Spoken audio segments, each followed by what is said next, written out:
People need to Yep. get to speak more frankly. And Amen. and and I am certainly of a mind now that I'm looking for those leaders who were leaders to stand up and point out that it's time to move. And that's Amen. why I think that b- Mrs. Harris, if you'd like to call me over. And I think people say this. Oh, one last thing. The African American community in there we're withdrawing from engaging in this fight. Done. I'm done with that. I'm done with that. Okay, you had your little game. Okay, you sat out two major protests, and I had a young brother come up to me, and it's on my YouTube channel. And he came up and he goes, What's the purpose of this?"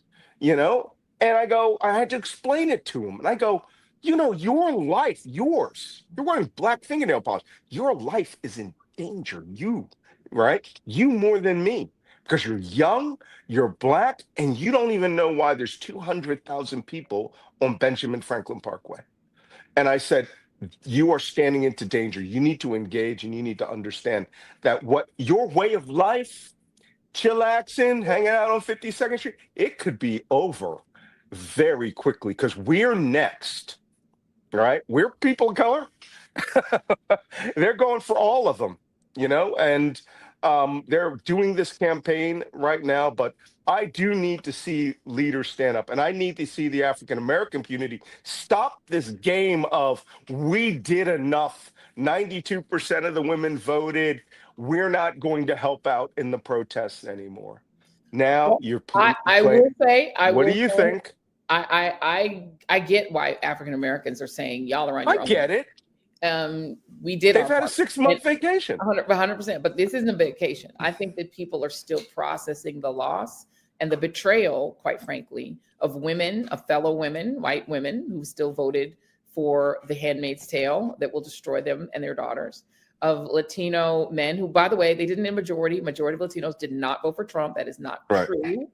It was a percentage of Latino men who did vote in majority for Trump, but certainly none of the undocumented people who are being snatched off the street voted for Trump. They can't vote.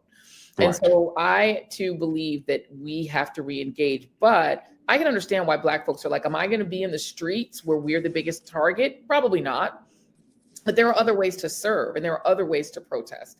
And so I think Black people have carried the weight, the moral weight of this country since 1619. We've been at the center of every movement for positive change. We're the reason Hmm. that y'all have free public school. You're welcome.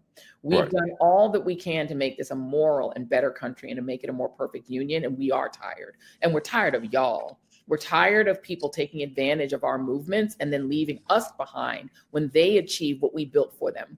We built this country for free. We built you a democracy, and now you don't want to even let us participate in it. And now you want to deport all of the brown people with what? To put us back in the fields? No, thank you. And so I think Hmm. Black people have a moral commentary to make, including on our allies. And I think white Americans, you guys picked this president. This was your choice. A majority of you, your cousins, your uncles, your family, y'all put him in office. You need to fight him. You need to be out front. You need to put your bodies out front, and you need to let us be the second chair.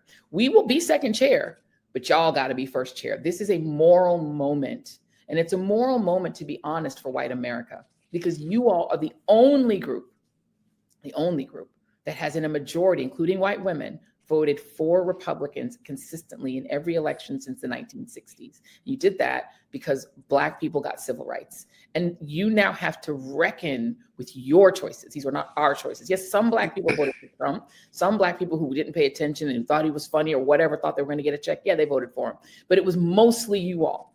And so it is not our responsibility to morally lead you anymore. We are not Hmm. your nursemaids. We are not your mama. We're not your auntie. This is not the 60s. We are not going to baby you and carry you anymore. If America wants to be made great, if it wants to be made better, if it wants to be a more perfect union, its majority, its current majority must decide that they've had enough.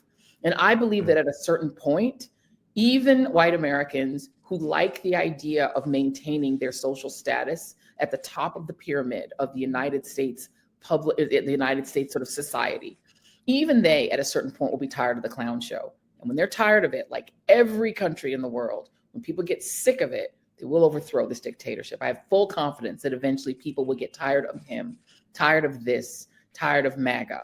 But it isn't going to be Black people who are responsible. And we will not be held responsible for getting rid of this. You get rid of it. You figure it out, and we'll be there in second chair to support you, because we too do not want to live this way. But by the way, y'all already have us living in Project 2025 in Texas and Arkansas and Tennessee and Texas. You got us living in every red state in Project 2025. We already know what this is, and we know how to survive it. Y'all have to learn how to survive fascism, not us. We already live in fascism because of you. Yes. Okay. Well, okay. You explained it well. Thank you, Malcolm. I agree. appreciate you having me on your pod. No one had ever explained it like that. So thank you so much for coming,